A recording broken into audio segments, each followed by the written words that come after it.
સુરતના ભટાર વિસ્તારમાં રહેતા એક રિક્ષા ચાલક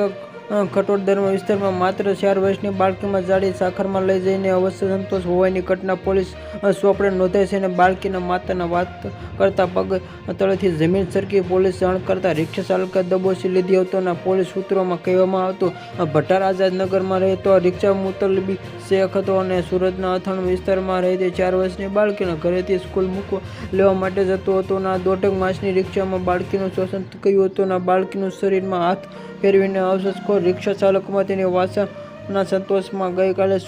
સ્કૂલ નીકળ્યા બાદ રિક્ષાના આ મુતબલી બાળકીને ઘરેથી જવાના જાડીમાં ઝાખરામાં લઈ ગઈ અને અસંતોષની બાળકીને આ જોતા માતાની પૂછપરછ કરી. અત્યાર સુધી ખબર પડી કે નરાધમ રિક્ષામાં મુતલબી તેના દુષ્કર્મ આચર્યું હતું અને તેને બાળકીના હાથ પકડી ખાધા હતા અને આ ધોરણે અંજામેથી માસની બાળકીને આ છૂટા બાદ એકાદમાં જાડી ઝાખરમાં જગ્યા લઈને આ પરથી જઈ કપલા કર્યા હતા અને આ નરાધમ મુશ્કેલીમાં આ રાધેડમાં